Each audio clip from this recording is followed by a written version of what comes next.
এই ছোট্ট চাল কুমড়াগুলো মাছ দিয়ে রান্না করে খেতে অনেক মজা লাগে। আমি আজকে চাল কুমড়া দিয়ে মাছের ঝোল রান্না করব। যারা সবজি পছন্দ করেন না তাদের কাছে কোনো সবজিই ভালো লাগে না। আমার কাছে চাল কুমড়া দিয়ে মাছের ঝোল রান্না করলে অনেক মজা লাগে। এভাবে যদি একবার চাল কুমড়া দিয়ে মাছের ঝোল রান্না করে খান তাইলে প্রত্যেক দিনই খাইতে মন চাইবে।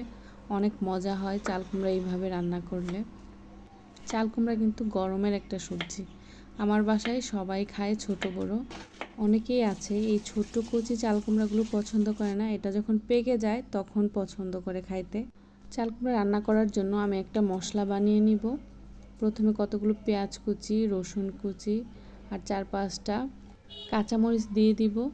তারপর সবগুলো একসাথে ভালোভাবে থেতো করে নিব। ঝালটা আপনাদের ইচ্ছা মতো পরিমাণ মতো দিয়ে দিবেন। চলেন এখন রান্নার দিকে যাই। প্রথমে কড়াইয়ে তেল দিয়ে দিব, তারপর থেতো করে রাখা মশলাটা দিয়ে দিব।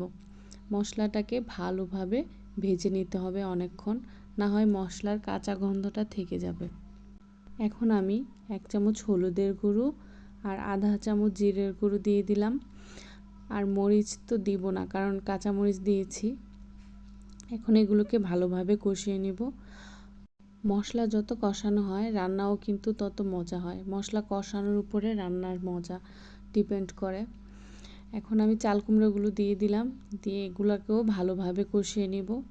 কষানোর জন্য আমি ঢাকনা দিয়ে কতক্ষণ ঢেকে রাখবো, আস্তে আস্তে কষাবো, যাতে সবগুলা মশলা চাল কুমড়োর ভিতরে ঢুকে যায়। চাল কুমড়ো কিন্তু অনেক স্বাস্থ্যকর একটা খাবার। এটা খাইলে পেট ঠান্ডা থাকে, গরমে শরীরও ঠান্ডা থাকে। এখন চাল কুমড়োগুলো কষানো হয়ে গেলে আমি যে 4 টুকরো মাছ ভেজে রেখেছিলাম ওগুলা দিয়ে দিব। মাছগুলো দিয়ে দেওয়ার পর এখন আমি পরিমাণ মতো গরম পানি দিয়ে দিলাম ঝোলের জন্য। ঝোলটা কিন্তু পরিমাণ মতো দিতে হবে, বেশি দিলে কিন্তু তখন পানসা লাগবে, যাতে গায়ে গায়ে মাখা হয় ওই রকম পরিমাণ মতো ঝোলটা দিয়ে দিব।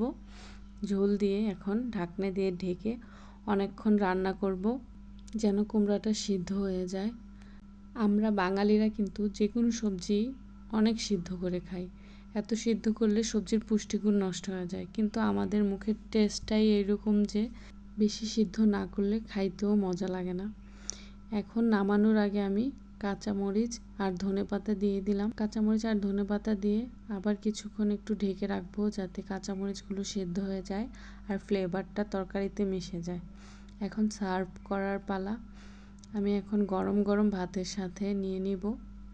এভাবে একবার হলেও রান্না করে খেয়ে দেখবেন, আসলেই কিন্তু অনেক মজা হয় আর স্বাস্থ্যের জন্যও অনেক উপকারী।